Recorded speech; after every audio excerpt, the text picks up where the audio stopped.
এদেশে নাকি সংখ্যালঘু নির্যাতন হয়। পৃথিবীর সবচাইতে বেশি সংখ্যালঘু নির্যাতন হয় ভারতে। কথা বলেন না কেন? সবচাইতে বেশি নির্যাতন সংখ্যালঘু এটা ভারতে হয়, এবং মানবাধিকার পর্যন্ত লঙ্ঘন এখন পৃথিবীতে সবচাইতে বেশি হয় ভারতে। ওরা খ্রিস্টান 2 জন মহিলাকে পর্যন্ত উলঙ্গ করে রাস্তায় হাঁটিয়েছে। খ্রিস্টান এখনো পর্যন্ত যদি ঘুমিয়ে থাকেন, না জেগে ওঠেন, কবে জাগবেন? আপনার মেয়ে, আপনার বউ, আপনার মাকে তারা উলঙ্গ করে রাস্তায় এখনো ঘোরাচ্ছে। কি ইতিহাস কি ভুলে গেছি আমরা? কিছুদিন আগের কথা না? তামাম দুনিয়ায় এখন 1 নাম্বার জাতি হিসাবে সবচেয়ে বেশি মানুষ বাস করে খ্রিস্টান ধর্মে। তামাম দুনিয়াটাই ইহুদিদের দখলে। ওরা আর 2 জন মিলে ওরা দুনিয়া চালাচ্ছে। এই অবস্থায় যদি তাদের মাকে, তাদের মেয়েকে, তাদের বোনকে উলঙ্গ করে ভারতের বুকে ঘোরাতে পারে, হাঁটাতে পারে, তারা আর পারে নাকি? সুতরাং আপনারাও সতর্ক, সোচ্চার হন। তামাম দুনিয়া যদি এক হয়ে যায়, 120 কোটি হিন্দু ও মুখের ফু দিলে উড়ে যাবে। আমাদের এখানে এক সবচাইতে বড় শিক্ষা, আমরা যেন সামনে কারো উপরে জুলুম না করি। যে অপরাধ করেছে তার শাস্তি দেওয়া যায়। আল্লাহ বলেন ওদেরকে একটু হাসতে দেন, ওদেরকে ফুর্তি করতে দেন, অচিরে ওরা ওদের জালমে জুলুমের পরিণতি দেখতে পাবে। কিন্তু যারা জুলুম করবে না, ওয়াং যাই নাল্লাযীনা আমানু ওয়া কানু ইয়াত্তাকুন, আমি আল্লাহ নিজে বাঁচিয়ে দেব তাদেরকে, যাদের ভেতরে ঈমান থাকবে আর যাদের তাকওয়া থাকবে। এই মানুষগুলোকে বাঁচানোর দায়িত্ব কার? তাহলে আমার এতক্ষণ পর্যন্ত আলোচনার সারবস্তু এই, দুনিয়া সব একদিকে হয়ে যাক, আমাদের বাংলাদেশে এখন ঐক্যবদ্ধ হওয়া লাগবে। এটা এখন সবচাইতে বড় বিষয়। সত্যি যদি 18 কোটি মানুষ মায়ের পেটের মতো সিমেন্টেড হয়ে যেতে পারি, আল্লাহর কসম তামাম দুনিয়া একদিকে হলেও কিচ্ছু হবে না। এত শক্তি ঐক্যের। আল্লাহ এটা আমাদের বুঝে অনুধাবন করে যার যার জায়গা থেকে এটা মেনে চলার তৌফিক দেন, বলেন আমিন। আর আমরা যেন জালেম হয়ে না যাই। জালেম হলে আমাদের বাড়িও আল্লাহ এরকম হানিফের বাড়ির মতো পরিত্যক্ত করে দেবে। কথা বলে না কেন? শুধু কি হানিফের বাড়ি, সারা বাংলাদেশে যত জালেমের বাড়ি আপনি তাকান। এই নওগাঁ, আমি নাম নিলাম না, যাদের কি দাপট ছিল দেখেছেন, কোথায় তারা? কই সে বক্ক চেয়ারম্যান কই? পাওয়া যাচ্ছে না খুঁজে। মজুমদার সাহেবকে দেখলাম শরীর টলাতে জ্বলাতে যাচ্ছে, আর মানুষ ঘৃণা ভরে তার দিকে তাকাচ্ছে। আরে ভাই, জেলে তো আদালতে তো আমাদেরও নিয়ে গেছে, মানুষ দেখেছে আর কান্নাকাটি করেছে। আর ওদেরকে দেখলে মানুষ এখন পচা ডিম মারতেছে। কি দাপট ছিল তাদের! আল্লাহ সবগুলো মাটির সাথে মিশিয়ে দিয়েছেন। কর্নেল ফারুক খানকে দেখলাম নিজে চলতে পারে না, অন্যের সাহায্যে লাঠি নিয়ে চলছে। আপনারা জেলে যারা যাননি তারা বুঝবেন না, আমি নিজে জানি, 3 বছর ছিলাম জেলের ভেতরে। যদি সত্যি আরামে থাকতে চান, বাইরে থেকে আপনার টাকা পাঠানো লাগবে, নয়তো আপনি আরামে থাকতে পারবেন না। ওখানে কেউ কারো না। ওদের যে অবস্থান দেখলাম, ওদের টাকা পাঠাবে কে? কারণ যারা পাঠাবে তারাই তো পালিয়েছে। কথা বলে না কেন? কর্নেল ফারুক খান, সাধন চন্দ্র মজুমদারের যে অবস্থা শরীরের, নিজেরা তো কোনো কাজ করতে পারে না অন্যের সাহায্য ছাড়া। বাইরে থেকে যদি টাকা পাঠানো বন্ধ হয়ে যায়, ও ভেতরে যে অবস্থা, ও নিঃশ্বাস বন্ধ হয়ে মরে যাবে। কিচ্ছু করা লাগবে না, শুধু যোগাযোগ বিচ্ছিন্ন করে দেবে আমাদের মতো। আমরা তো কোরআন শরীফ পড়তে পারতাম, কোরআন নিয়ে ব্যস্ত থাকতাম, ও শয়তানরা তো কোরআনও পড়তে পারে না, এমনি মরে যাবে টেনশনে।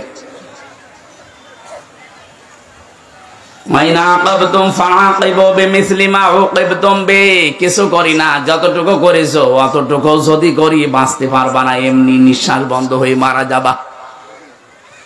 আমরা আবার বলছি আমরা যারা সামনে যাবো চেয়ারে, সে যেই হোক, আমরা যেন জালেম হয়ে না যাই। কথা বলে না কেন? জালেম হলে কিন্তু আপনার খবর আছে। সূরা নমলের 51, 52, 53 নাম্বার আয়াত দলিল, আপনাকে আল্লাহ পরিত্যক্ত করে দেবে।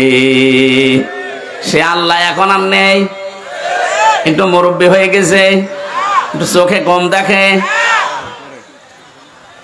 লা তাখুযুহু সিনাতুন ওয়ালা নাওম। আল্লাহ পাক বলেন আমি ঘুমাই না, ঘুমের তন্দ্রা পর্যন্ত আমার আসে না, আমি ঝিমাইও না। আমি যদি ঝিমিয়ে যাই তামাম পৃথিবী আমার সৃষ্টি জগৎকে দেখবে, একটার সাথে আরেকটা ধাক্কা লেগে সব চুরমার হয়ে যাবে। এজন্য আমি ঘুমাই না, এটা ঠিক রেখেছি। আমার ঝিমানিও আসে না, ঘুমের ভানও ধরি না। সুতরাং উনি ঠিক জায়গা মতো আছে, ওনাকে ওই জায়গায় বিশ্বাস করা লাগবে যে সবার উপরে কে। আরো জোরে বলেন। বাংলাদেশে একটা শিরিক এখনো পর্যন্ত জারি আছে, এটা আমরা তুলে দিতে চাই। কি? যারা বলে ক্ষমতার উৎস জনগণ, এটা শিরিক। কারণ এটা আল্লাহর কাজ, ক্ষমতার উৎস কে? আপনি যদি মনে করেন আমারে বলছে, হ্যাঁ আমি আপনাকেই বলছি, কারণ আমি দেখতে পাচ্ছি আপনি কোরআনের চোখ লাগিয়ে যে আপনি জাহান্নামে যাচ্ছেন। যারা এই বিশ্বাস করেন ক্ষমতার উৎস জনগণ, এটা শিরিক। আর শিরিক করলে সেই লোকটা হয় মুশরিক। কথা বলেন না কেন? মুশরিকের জন্য আসল জায়গা জাহান্নাম। ইন্নাহু মাইয়ুশরিক বিল্লাহি ফাকাদ হারামাল্লাহু আলাইহিল জান্নাহ ওয়া মাওয়াহুন নার ওয়া মা লিয-যালিমিনা মিন আনসার। বলেন আল্লাহু আকবার। দুনিয়ায় আর যাই করেন সব আল্লাহ হয়তো মাফ করে দিতে পারে, তার সাথে যেগুলো, কিন্তু শিরিক যদি করেন আপনার মাপ নেই, আপনার জায়গা জাহান্নাম যাওয়াই লাগবে। আপনার জন্য জান্নাত আল্লাহ হারাম করে দেয়। এই জন্য এই শিরিকে যারা আছেন যে ক্ষমতার উৎস জনগণ, ক্ষমতায় দিতে পারে জনগণ, এটা কিন্তু শিরিক চলছে। এই বিশ্বাস এখনই পাল্টাতে হবে, ক্ষমতার উৎস কে? বলেন না কেন? যাদের বিশ্বাস নেই এক্ষুনি পরিবর্তন হওয়া লাগবে। না কিসের কারণে আসলেন এখানে? আপনার রূপ দেখাতে এসেছেন, আপনার রূপের মতো রূপ আর এখানে কারণ নেই। পাল্টাতে হবে। আমি এক কথাই বলছি, শিরিক কাকে বলে? আল্লাহ যেটা পারে ওইটা অন্য কেউ পারে, এই বিশ্বাস করার নাম শিরিক। কথা বলছেন? আল্লাহ যেটা পারে ওইটা অন্য কেউ পারে, এই বিশ্বাস করার নাম। আরো জোরে বলেন। বলেন। এখনো পর্যন্ত কার ভেতরে বিশ্বাস আছে বলেন তো যে ক্ষমতার উৎস জনগণ? হাত তোলেন তো। নওগাঁ কি সব আল্লাহর ওলি হয়ে গেছে? মুশরিক যারা সব পালিয়েছে? না, আপনি যে দল করেন, কিন্তু এই বিশ্বাস করা লাগবে আপনি মনে প্রাণে যে ক্ষমতার উৎস জনগণ নয়, ক্ষমতার উৎস কে? যদিও শুনতে ছোট মনে হচ্ছে, আর কি, আরে আর কি মানে? এইটাই তো আপনার জান্নাত জাহান্নামের গ্যারান্টি। আপনার ইমানই যদি ঠিক না থাকে জান্নাত যেতে পারবে? সুতরাং আশা করছি এটা যাদের বুঝে হোক না বুঝে হোক ভুলে আছেন, আপনি পাল্টিয়ে যাবেন। আমি সূরা নাহাল 14 নম্বর পারা 19 নম্বর পৃষ্ঠার 1 নম্বর লাইনের 112 নম্বর আয়াত, একটা আয়াত পড়েছি। লক্ষ লক্ষ হাদিসের একটা হাদিসের 4 ভাগের 1 ভাগ পড়েছি। দেখেন তো এই আয়াতের এই হাদিসের ভেতরে কি আছে। আমার গলা বসে যাচ্ছে মানে? এই মাইক গলা কি আওয়াজ কমে গেল কেন?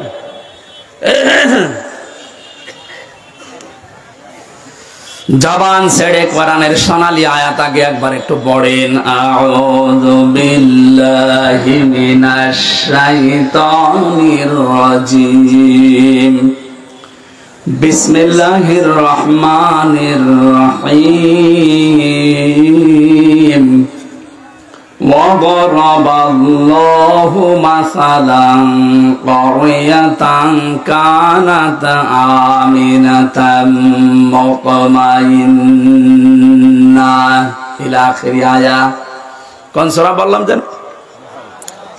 নাহাল। নাহাল বলেন। নাহাল মানে মৌমাছি। নাহাল মানে কি? মৌমাছির নামে আল্লাহ সূরা নাযিল করেছেন 7টা কারণে। 1 নাম্বার কারণ হচ্ছে এই পৃথিবীতে একবার মাত্র মৌমাছিকে আল্লাহ একটা আদেশ দিয়েছিলেন, ওয়া রাব্বুকা ইলান নাহলি আনিত্তাখিযি মিনাল জিবালি বুয়ুতা ওয়া মিনাশ শাজারি ওয়া মিম্মা ইয়ারিশুন। রব্বুল আলামিন বলেন, মৌমাছির মধ্যে আমি একবার ওহী করেছিলাম যে 3টা জায়গায় বাসা বাঁধবা। কয় জায়গায়? 1 নম্বরে পাহাড়ে, 2 নম্বরে মানুষের ঘরের কার নিচে, ছাদে, চালে, 3 নম্বরে গাছের ডালে। হে নবী, আপনি দেখতে পাবেন এই তিনটা জায়গা ছাড়া আজ পর্যন্ত মৌমাছি কোন জায়গায় বাসা বাঁধে না। কিয়ামত পর্যন্ত আল্লাহর এই একটা আদেশ মেনে চলবে। সুবহানাল্লাহ বলতে পারবেন? ছোট্ট একটা প্রাণী আদেশ পেয়েছে কয়বার? আরো জোরে বলেন। একবার মাত্র আদেশ পেয়ে কিয়ামত পর্যন্ত এর উপরে তারা থাকবে। ওদের বাসা হয় দেখবেন পাহাড়ে। আমাদের দেশে তো পাওয়া যায় কম, এটা তামিলনাড়ুতে পাওয়া যায়, নেপালে বিশাল বিশাল পাহাড়। আমি তামিলনাড়ু দেখেছিলাম, বড় বড় পাহাড়ে ওখান থেকে মধু কেটে কেটে নিয়ে আসতেছে, কালো মধু।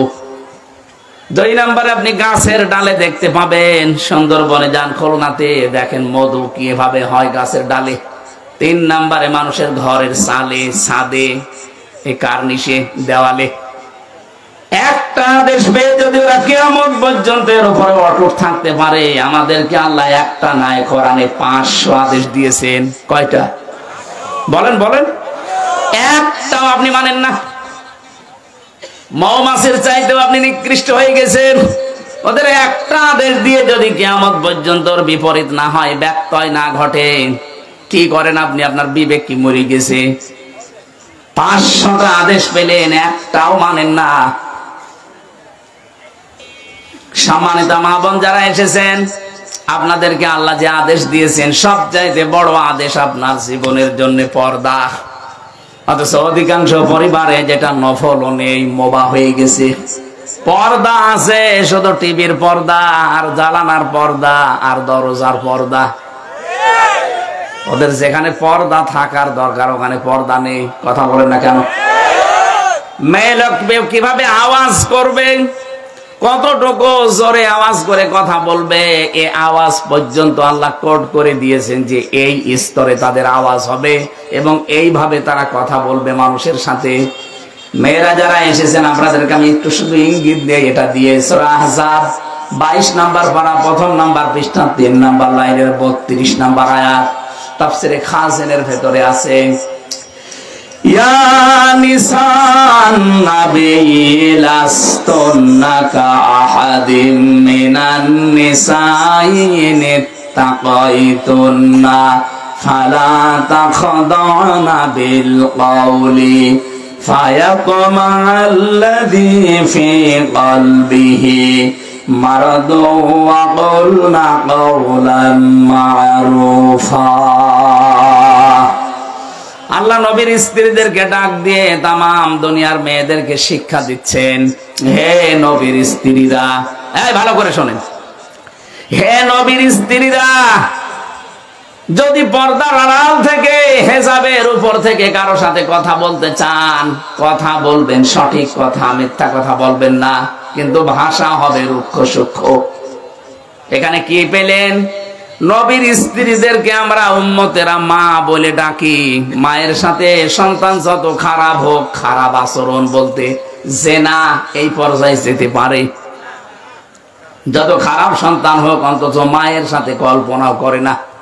অথচ আল্লাহ সেই মায়ের উদাহরণ দিয়ে বলছেন, মেয়েরা যদি বাইরে থেকে কারো সাথে কথা বলতে চাও, কথা বলবা ঠিক কথা, মিথ্যা কথা বলা যাবে না। সে মোবাইলে হোক, ফোনে হোক, ফ্যাক্সে হোক, কিন্তু ভাষা করবা রুক্ষ সূক্ষ্ম, রাগা রাগা, এমন ভাষায় কথা বলবা ওই পার থেকে যে কল দিয়েছে ও যেন ভাবে আল্লাহ এ মানুষ না আজরাইল। কথা বলে না কেন? 14 জন পুরুষের সাথে আপনি কথা বলতে পারেন মন খুলে। 14 জন, কয়জন বলেন না কেন? একজন আপনার বাবা, এটা ওই পাতানো বাবা না, আপন বাবা। 2 নাম্বার আপনার ভাই, এটা আপন ভাই। 3 নাম্বার আপনার ছেলে, এটা আপন ছেলে। অনেকে পাতানো ছেলের সাথে গল্প করে না, আপন ছেলে হওয়া লাগবে। আপন ভাইয়ের ছেলে, আপন বোনের ছেলে, এরকম 14 জন পুরুষের নাম আছে সূরা নিসাই। এই 14 জন পুরুষ বাদ দিয়ে পৃথিবীর কোন পুরুষের সাথে যদি কেউ মোবাইলে কথা বলতে চায়, সে যদি কাবা শরীফের ইমামও হয়, কথা বলবেন মিথ্যা কথা না, সত্য কথা, কিন্তু ভাষা হবে রাগ রাগ। যদি কল দিয়ে বলে কে আপনি কে, কারে চান, আপনার স্বামী কোথায়, গোসলে গেছে, বাইরে গেছে, কি চান, পরে কল দেবেন, এই বলে কেটে দেবেন। আর যদি শাবনুরের কণ্ঠে বিআই সাহেব বলে গল্প আরম্ভ করে, একদিন, 2 দিন, 5 দিন, 1 মাস পরে দেখবেন আপনাকে নিয়ে আল্লাহ রাস্তা চলে গেছে। কথা বলছেন না? এগুলো দেশে হচ্ছে না, বলেন। মেয়েরা যারা এসেছেন এজন্য সাবধান, আল্লাহর এই আদেশটা আপনি আশা করছি মেনে চলবেন। আর আমরা যারা পুরুষ মানুষ আছি, 2টা ঔষধ বলছি আমাদের জন্য। অনেকে এখানে আছে নিজের বউ ভালো লাগে না, অন্যের বউ দেখলে কেমন যেন মন চলে যায়। জোরে বলেন সুবহানাল্লাহ, নাউযুবিল্লাহ। বহু আল্লাহর ওলি এখানে আছে, চেয়ারম্যান বিচার করতে করতে শেষ। কথা বলছেন না কেন? পরকীয়ার প্রেম বিচার করে না?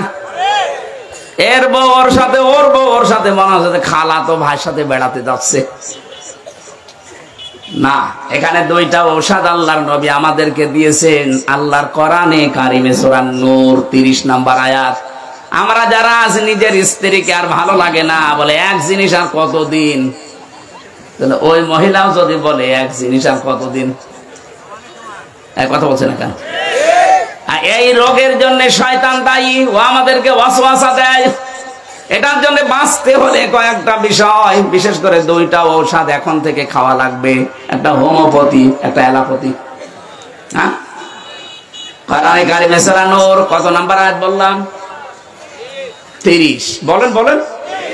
যেহেতু দলিলগুলো লম্বা করা যাচ্ছে না, আপনি বাড়ি যেয়ে মিলিয়ে নেবেন। রব্বুল আলামিন বলেন, ওয়াকুল লিল মুমিনিনা ইয়াগুযু মিন আবসারিহিম ওয়া ইয়াহফাযু ফুরুজাহুম যালিকা আযকা লাহুম ইন্নাল্লাহা খাবীরুম বিমা ইয়াসনাউন। আমি সহ যত মানুষ এখানে পুরুষ আছি, সে যে বয়সের হোক, আমাদের এই 2টা ঔষধ লাগবে যদি চরিত্র হেফাজত করতে হয়। কথা বলেন না কেন?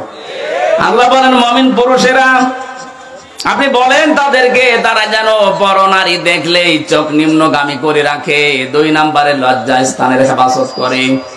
সত্যি যাদেরকে শয়তান ওয়াসওয়াসা দিয়ে ধোঁকা দিয়ে যে পুরা পরিবেশটা, পরিবারটা ধ্বংস করে ফেলছে, যারা পরকীয়া প্রেমের দিকে ঝুঁকে পড়েছেন, যারা বিবাহিত কোনো স্ত্রীর সাথে লাইনে আছেন, এমনি যদি আপনার বিয়ে করতে মন চায়, অবিবাহিত কোনো কারোর সাথে কথা বলে আপনি ঠিক করে ফেলেন, কিন্তু বিবাহিত কোনো মহিলার সাথে লাইন করলে আপনার দুনিয়াও শেষ, আখিরাতও শেষ। 1 নম্বরে আপনি তার স্বামী যদি বৈধভাবে তালাক না দেয়, আপনি জীবনও তারে বিয়ে করতে পারবেন না। বা 2 নম্বরে তারে ছাড়া আপনি বাঁচতেও পারবেন না, কষ্টে মরবেন। এরকম পরকীয়া প্রেম অন্যের স্ত্রীর সাথে চালিয়ে যাচ্ছে আল্লাহর নাম নিয়ে। এখানে নেই? কারা কারা আছেন হাত তোলেন তো। এই এলাকায় মনে হয় এগুলো চলে না, কারণ শরীর চলে না, এরা করবে কি? যদি কেউ এরকম কোন গোনায় থাকেন, এটা কিন্তু সগীরা না, কবিরা গোনা। বিশেষ করে নিজের পাশের প্রতিবেশীর স্ত্রীর সাথে, ভাবির সাথে যারা লাইন করেছেন, সে যেভাবেই হোক এই মুহূর্তে তাওবা করে থেমে যান ওখানে, যে না ব্রেক। কারণ ওর তো স্বামী আছে, আপনি জীবনেও বিয়ে করতে পারবেন না তার সাথে, যতদিন ওর স্বামী বৈধভাবে তালাক না দেবে। আবার তারে ছাড়া আপনি থাকতেও পারবেন না, আপনার কষ্ট হবে। এই জন্য আপনাকে আমি বাঁচার জন্য বলছি, লাইনটা কেটে দিন। এখনই ওদের মোবাইল নাম্বার ডিলিট করা লাগবে। যাদের অন্য জায়গায় লাইন আছে, মোবাইল নাম্বার এক্ষুনি ডিলিট করে দেবেন। সে হোয়াটসঅ্যাপ হোক, ইমোতে হোক, মেসেঞ্জারে হোক, আর নাম্বারে হোক, এক্ষুনি ডিলিট করা লাগবে। কারা কারা এগুলো করবেন হাত তোলেন তো। কোন এলাকায় বাস দিয়েছেন? সব তো অলি বসে আছে। আলহামদুলিল্লাহ। সম্মানিত মা বোনেরা, আপনার এই স্বামীরা এ মানুষ না, এসব ফেরেশতা। এরা এক নারীতে আসক্ত। আলহামদুলিল্লাহ। এই ঔষধ মনে হয় আপনারা খাচ্ছেন। 14 জন নারী বাদ দিয়ে আপনার এই চক্ষুকে নিম্নগামী করে রাখা লাগবে, যত সুন্দরী, যত পরিমণি সামনে আসুক না কেন। 14 জন। নিজের আপন মা, নিজের আপন বোন, আপন খালা, আপন ফুফু, নিজের আপন মেয়ে, পুত্রবধূ, এরকম 14 জন মহিলা বাদ দিয়ে যারা সামনে আসবে না, ওইটা আমার জন্য আর দেখা যায় না। সঙ্গে সঙ্গে চোখ নিম্নগামী করা লাগবে, এটা আল্লাহর নির্দেশ। 2 নম্বরে লজ্জা স্থানের হেফাজত করা লাগবে।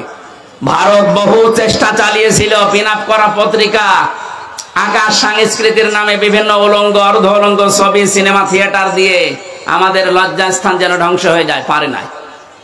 কথা বলে না কেন? হাজার হাজার লক্ষ লক্ষ ওয়েবসাইট থেকে বিভিন্ন কন্টেন্ট এখন যিনি তথ্যর দায়িত্বে আছে নাহিদ ইসলাম, উনি সরিয়ে ফেলার চেষ্টায় আছে। ছোট মানুষ তো একা একা আর কি করবে? যারা আছি আমরা নিজেরা সচেতন হব। বাইরে দেখা যেটা জায়েজ নেই, মোবাইলে কম্পিউটারে ওটা দেখা জায়েজ নেই। এক কথা বলছেন না? যখনই আসবে সামনে মনে করবেন না আল্লাহ আমাকে দেখছে, ফেরেশতারা লিখছে, আজরাইল পেছনে দাঁড়িয়ে আছে, যে কোনো সময় আমাকে ধরতে পারে। এই তিনটা জিনিস যদি সামনে থাকে, যত রকমের মন আপনার যেদিকে যাক আপনাকে ফিরিয়ে রাখতে পারবে ইনশাআল্লাহ। কিন্তু আপনার মনটা শক্ত করা লাগবে। আপনি যদি মনের উপরে কন্ট্রোল আনতে না পারেন না, আপনাকে এই উলঙ্গ ছবি, সিনেমা, থিয়েটার থেকে আপনাকে কেউ বাঁচাতে পারবে না। হয়তো আপনার মায়ের ভয়ে, চেয়ারম্যানের ভয়ে সামনাসামনি করলেন না, কিন্তু গোপনে এমন জায়গা আছে যেখানে বাধা দেওয়া আল্লাহ ছাড়া আর কেউ নেই। কথা বলে না কেন? আমি সহ যারা এসেছি, আমাদের চরিত্রকে যদি পবিত্র রাখতে হয়, পরিষ্কার করা লাগে, নিরাপদ করতে হয় চরিত্র, অবশ্যই যেটা সামনে দেখা জায়েজ আছে এটা মোবাইলেও দেখা জায়েজ আছে। যেটা সামনে দেখা জায়েজ নেই, নিজে দেখলে আনন্দ পান আর অন্য কেউ দেখলে আপনার লজ্জা লাগে, এই মুহূর্তে ওইটা ডিলিট করে দিন, নয়তো আপনার কবিরা গুনাহ হচ্ছে অল টাইম। এরকম জিনিস মোবাইলে নেই। আমি কথা বোঝাতে পেরেছি? নিজে দেখলে আনন্দ লাগে, অন্য কেউ দেখলে আপনি লজ্জা পান। এমন কোন কন্টেন্ট, এমন কোন সিন, সিনারি, নাচ গান হোক, সিনেমা হোক যদি থাকে, এক্ষুনি ভাই ডিলিট করা লাগবে। ভাই মাহফিল শুধু শুনতে আসে না। এখন যদি লজ্জাও পান মোবাইল বের করতে, বাড়ি যাওয়ার আগেই ডিলিট করে দেবেন। কারা কারা করবেন হাত তোলেন। আপনার বাটন মোবাইল আপনি হাত তুলেছেন কোন কারণে? হ্যাঁ, আপনার ও ছাতায় কি আছে? আলহামদুলিল্লাহ, এই মুরব্বীর মোবাইলই নেই। ও সবসময় আল্লাহ রসুল নিয়ে আসে, ওর মোবাইলই নেই। আলহামদুলিল্লাহ। এবার আসেন আমরা সেই গ্রামের দিকে যাই। মৌমাছিকে একটা আদেশ পেয়ে যদি ওরা ব্যত্যয় না ঘটায়, সারা জীবন পালন করে। আমাদের আল্লাহ আদেশ দিয়েছেন কয়টা? 500। কত বলেন বলেন? একটা এবার চলছে। অবরাবাল্লাহু মাসালান ক্বরিয়াতান কানাত আমিনাতাম মুতমাইন্না। আল্লাহ বলেন আমি উদাহরণ দিলাম, দৃষ্টান্ত দিলাম একটা গ্রামের। তাফসিরে গ্রামের নাম মক্কা শরীফ লেখা আছে। মক্কা কি? মক্কার নাম লেখা আছে বাক্কা। এই গ্রামের উদাহরণ আল্লাহ দিয়েছেন। আজকের সাবজেক্ট হচ্ছে পৃথিবীতে যে ধরনের গুনাহ করবে, ওই গুনাহটা আল্লাহ তুলে নেবে, নিয়ে ওই ধরনের আযাব আল্লাহ তার উপরে পাঠাবে। আমি বোঝাতে পারিনি? আপনি যে ধরনের অপরাধ করবেন, এই অপরাধটা আল্লাহ তুলে নেবে, আবার ওইটাই আপনাকে শাস্তি গজব আকারে পাঠাবে আপনার প্রতি। এই জন্য আমরা এমন কোন গুনার কাজ যেন না করি যে ওইটা উঠেছে আবার আমার উপরে উল্টা নাজিল হয়। যেদিন মেরাজে যাচ্ছিলেন নবী, যেটা ইবনে কাসিরে আছে, বিশ্ব নবী বলেন জিবরাইলের সাথে যখন যাচ্ছিলাম, হঠাৎ দেখি আকাশ থেকে পিপিলিকার মতো কি নামতেছে, কালো কালো, জমিন থেকে কি যেন উঠতেছে। ডাক দিয়ে বললাম, ইয়া আখি জিবরাইল, হে ভাই জিবরাইল, এগুলো কি ওঠে আর কি নামে? ফেরেশতা বলে, হে রাসূল, এগুলো আপনার উম্মতের গুনাহ, পাপ, এগুলো উঠতেছে। দুনিয়ায় যে যে ধরনের পাপ করে এগুলো উঠতেছে, আর ওই যে নামে যেগুলো, ওগুলো আল্লাহর গজব হয়ে নামতেছে। আয়াতের প্রমাণ দিয়েছেন আল্লাহ সূরা রুমের 41 নম্বর আয়াতে, যাহারাল ফাসাদু ফিল বাররি ওয়াল বাহর বিমা কাসাবাত আইদিন নাস লিয়ুযীকাহুম বা'দাল্লাযী আমিলু লা'আল্লাহুম ইয়ারজিউন। রব্বুল আলামিন বলেন, জলে স্থলে যে বিপদ আপদ মুসিবত গুলো আসে, একটাও আমি পাঠাতে চাই না, সব তোমাদের হাতের কামাই করা। আমি আল্লাহ এগুলো পাঠাই কেন জানো? জানো তোমরা একটু ফিরে আসো, তোমাদের একটু সাত চাকায় আমি, তোমরা ফিরে আসা দূরের কথা, তোমাদের বৃদ্ধি আরো বাড়তে থাকে। আমা সাবাকুম মিন মুসিবাতিন ফাবিমা কাসাবাত আইদিকুম ওয়া ইয়াফু আন কাসীর। সূরা সূরার 30 নম্বর আয়াতে আল্লাহ জানিয়েছেন, যত অপরাধ করো সবগুলোর শাস্তি যদি আমি আল্লাহ দুনিয়ায় পাঠাতাম, শ্বাস ফেরার সময় পেতে না, অধিকাংশই তো মাফ করে দেই। অল্প কিছু কিছু আযাব গজব তোমাদের কাছে আসে, এগুলো তোমাদের হাতের কামাই করা পাপের ফসল। আল্লাহ এই গ্রামের উদাহরণটা দিয়েছেন এই কারণে, এমন একটা নিরাপদ শহর ছিল, সেখানে মানুষ নিশ্চিন্তে এবং নিরাপদে বাস করত। আপনি দেখেন এই দেশের সাথে না মানুষ ওঠাউঠি করেন, কি সমস্যা কি?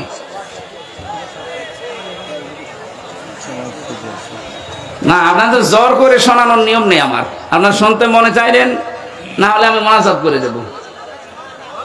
হ্যাঁ বলবো, মানে নিয়া কি মারেন ওইটা চলে গেছে কোন কারণে? প্রসাব পায়খানার বিড়ি খাওয়া ছাড়া কেউ যেতে পারবেন না। না, বিড়ি খেলে খাক, ও খুব বড় কিছু না, আপনি খেয়ে আবার চলে আসবে, কিন্তু অন্য কোনো বিড়ি খাওয়া যাবে না। আমি যেহেতু আকিস গ্রুপে চাকরি করি, আকিস বিড়ি খাবেন, ঠিক আছে? আকিস বিড়ি খেয়ে আবার চলে আসবেন। যা, ওই যে একটা যাচ্ছে, তাড়াতাড়ি আসবা, যা দেখে তোর কাছে বিড়ি আছে কিনা।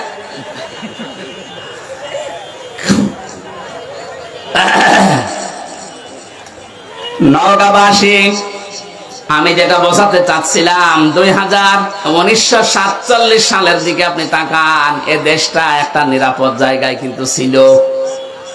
আল্লাহ পাক বলেন, কানাত আমিনাতাম মুতমাইন্নাতান, দুইটা জিনিস সেই জায়গায় সেই দেশে ছিল। এক নম্বরে আমিনাতান নিরাপদ, 2 নম্বরে মুতমাইন্নাতান নিশ্চিন্ত। ওখানে বাস করে মানুষ নিরাপদ এবং নিশ্চিন্তে। হঠাৎ বিশ্বের একটা ষড়যন্ত্র ধাক্কা লেগে 47 সালে আমাদের সাথে ভাগ হয়ে গেল। আমার দাদারা কথা বলে না কেন? এরপর থেকেই যে আরম্ভ হয়েছে পাকিস্তান, ওরা এক বেশি করে খুব চালিয়েছিল, ওদের ভেতরেও শয়তান ভর করে শেষ পর্যন্ত জুলুম নির্যাতন ওরা বাড়িয়ে দিয়েছে। আল্লাহ রাব্বুল আলামিন 71 সালে আমাদের দেশটাকে অনেকগুলো জীবনের ইজ্জতের মাধ্যমে দেশটা আমাদের দিলেন।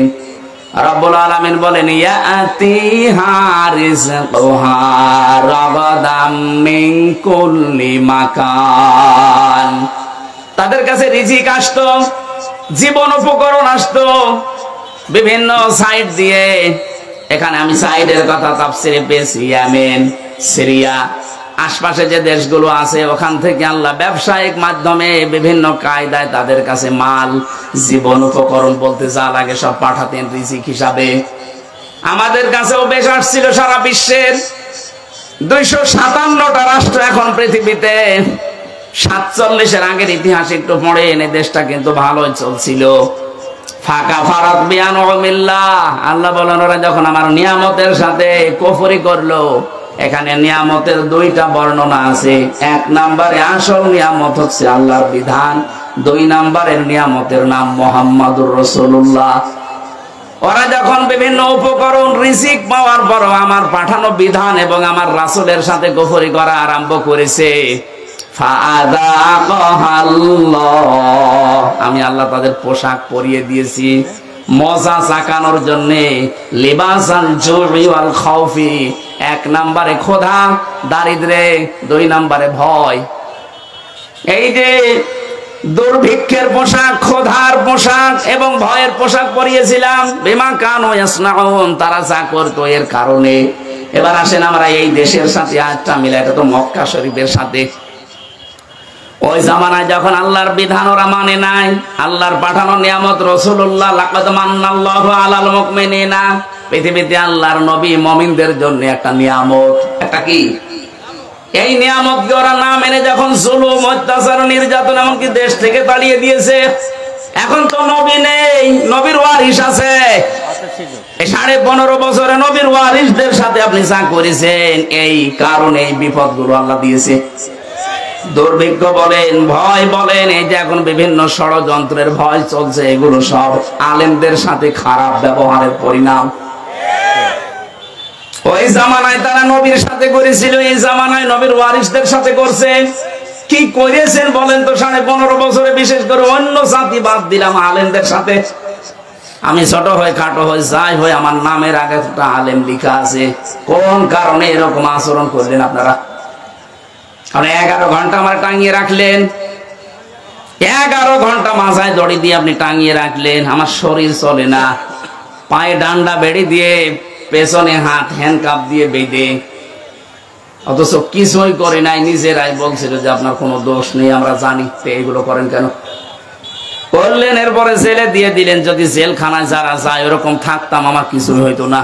কিন্তু জেলের কন্ডেম সেলের ভেতরে, ফাঁসির কন্ডেম সেলে 24 ঘন্টা তালা লাগিয়ে আবার সিসি ক্যামেরা দিয়ে রাখতেন। মাওলানা মামুনুল হকের পাশে ছিলাম, এই কারণে আমার উপরে রাগটা আরো বেশি। আল্লাহ মনে হয় কপালে রেখেছিল এটা। এত জায়গা ছিল, কত জায়গায় ঘুরতে পারতাম, কিন্তু ওনার কাছে যে পড়েছি, ওনার উপরে যা আমার উপরও তাই।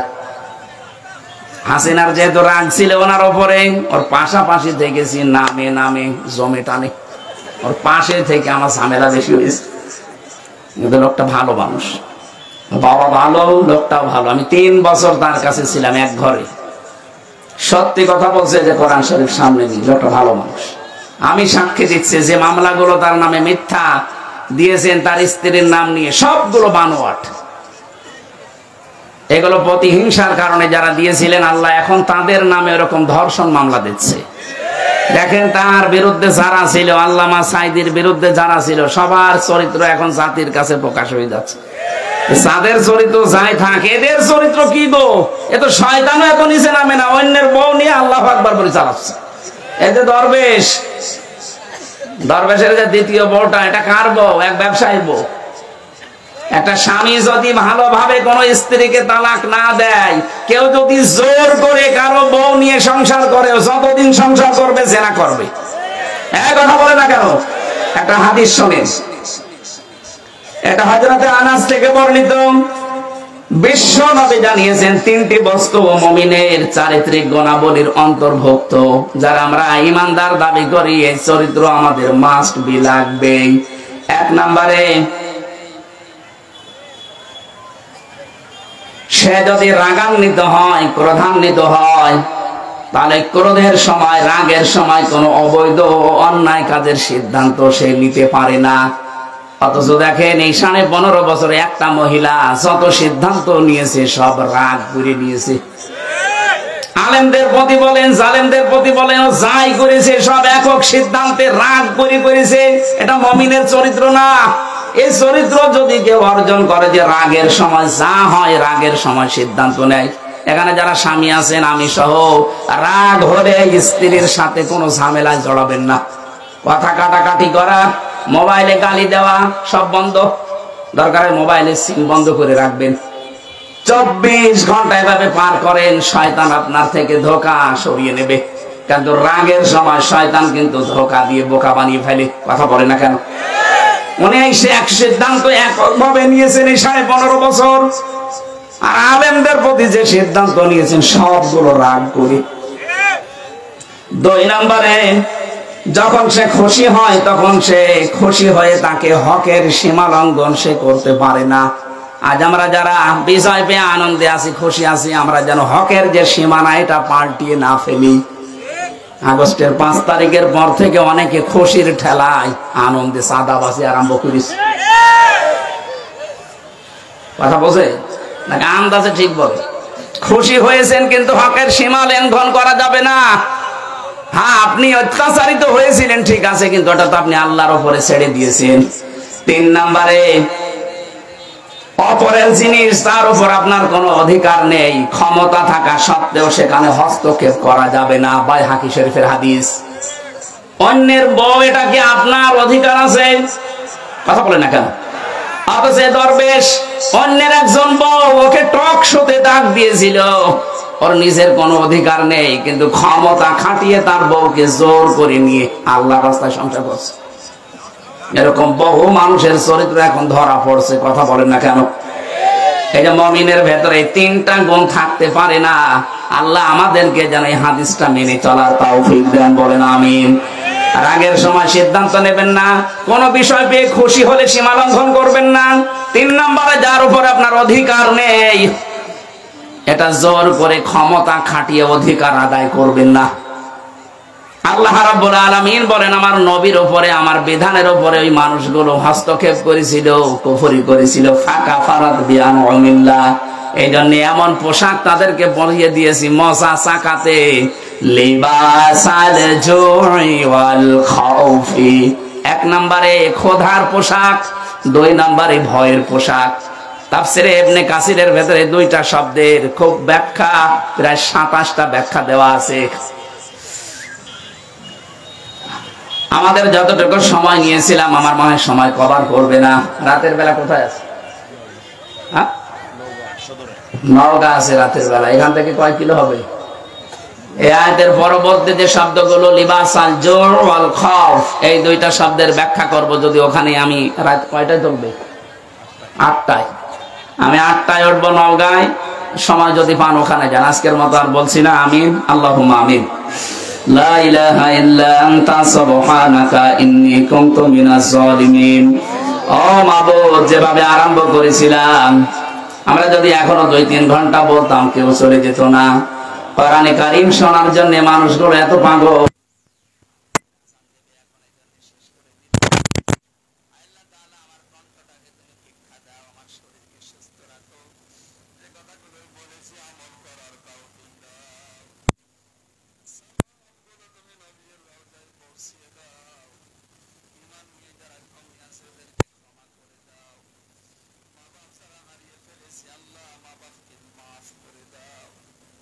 সম্মানিতা মা বোনদেরকে খাদিজার মতো, আয়েশার মতো বানিয়ে দাও, তাদের স্বামী সোহাগিনী বানিয়ে দাও।